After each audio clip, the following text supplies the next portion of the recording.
Hello, in this video I'm going to talk about the top 5 scams that could happen to you in Paris, but this could also apply to other cities as well. Now I love Paris, but this video might paint a little bit of a bad picture about a holiday in Paris.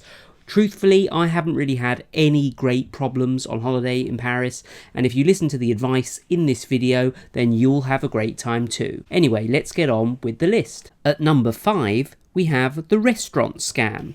Be careful when you go to the very touristy areas of Paris, especially if you don't speak or read French. When you go to a restaurant, don't ask for the English menu. Some restaurants will put a higher price on the English menus in the hope that you're a stupid tourist and you'll just pay whatever they say is the right price. Now, I last went to Paris about 3 years ago, and you can eat from anywhere between 10 and 30 euros. An average is probably about 20 euros a head. Obviously, you can pay a lot more than that if you go to a really upmarket restaurant, but in general, buying a steak and chips isn't going to spend all of your holiday money. At number 4, we have the taxi scam. Now, this is quite a long story, but a useful one. This is the only scam that I've almost actually fallen for in Paris. So about 3 years ago, me and my girlfriend went to Paris for the first time. We travelled by the Eurostar from London and arrived at the Gare du Nord train station in Paris, which is like the main train station. I was eager to settle in the hotel, having never been to Paris before. I just kind of wanted to get settled in, so we quickly left the train station. We were confronted by a row of taxis with Libre on the roof of them, which means free or available, so they're taxis for hire, basically.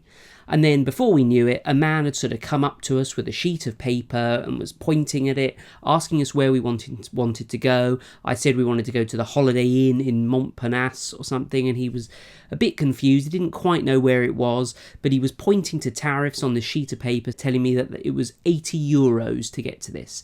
And I thought, well, that's quite expensive, but not being familiar with Paris, I thought, well, maybe that's reasonable. And I sort of ushered my girlfriend to get in the taxi with me. She looked a little bit uneasy, and I thought, what's going on here? So anyway, the taxi driver started to load stuff into the taxi, and I would have gone through with it had he not kind of persisted in asking me where the hotel was. He kept saying, oh, is it north of the river or something? And I was thinking, well, you're the taxi driver, you should know where to go. And then when we were peeking into the taxi, I noticed that there wasn't any identification for the driver. There also actually wasn't any of the sort of radio equipment that you would expect in a taxi as well. So I was very dubious at this point.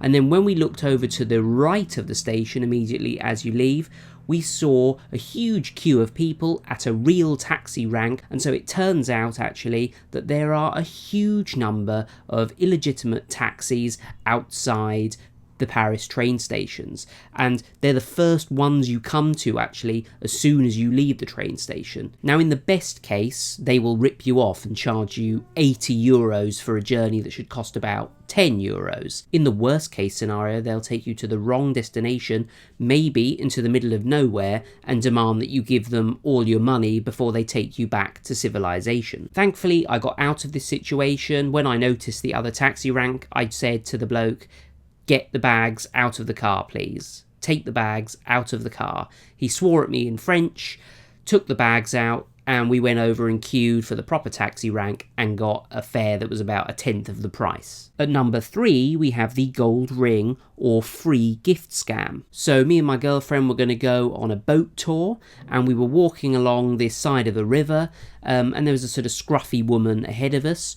When we passed her, she exclaimed in English, "Oh God, I found a ring!"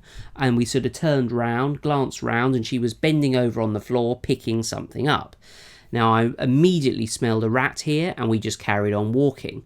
Basically, what happens is they say they've picked up a ring, they come over to you, ask you if it's your ring, and then they offer to give it to you. They say, "Oh, you're welcome to this country, here is a ring, you can have it." And so you foolishly take it, and then they start demanding money, saying that their children are poor or whatever, or you just give me a little bit of a gift, and then whatever gift you try and give them isn't enough, and it's a kind of vicious circle like that. And you don't really know whether or not there's anybody hiding around the corner who's going to come out and hassle you. So once you've sort of engaged with them, it's very difficult to sort of get out of that. So basically, if something like that is happening, you just carry on walking. At number 2, we have the TAT Scam. So this is least like a scam in this list of scams. Basically, when you go to tourist destinations like the Louvre, there you'll find lots of people with sort of giant racks of gifts and things, like little mini Eiffel Towers, things like that. And they will come up to you and ask you if you want to buy something. And usually you just see them walking up to people saying, oh, do you want to buy this? And people say no, and then they walk off and move straight on to somebody else. But these people can be extremely persistent. They can follow you around. You might not necessarily get a good price from them. The safest thing to do is to just buy from a regular tourist shop.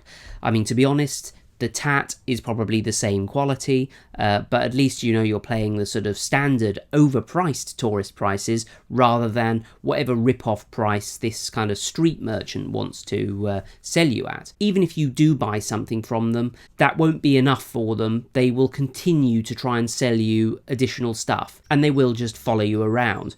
Now, I'm usually just really dismissive of these people and just say no and carry on. There was one gift seller we came across near the Louvre who basically kind of saw that he could wind me up. So when I said no, he just carried on and on and on and on, and he had a smirk on his face. He knew he was winding me up. So maybe don't be kind of no to them, but just kind of no and just walk off or ignore them. At number 1, we have the metro scam. So this isn't really a scam either. This is actually theft. Me and my girlfriend were going to a flea market in Paris, and while most of Paris is beautiful, historical, and a delight to look around, some of Paris is a bit run down and a lot rougher. And we headed to this flea market in the hope of getting a bargain. We didn't really, and our kind of experience of it was tainted a little bit by what happened.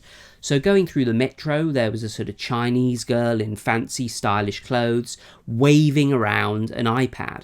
And you might be able to guess what happened. Basically, there are pickpockets that hang around in the metro. They wait for stupid people like that.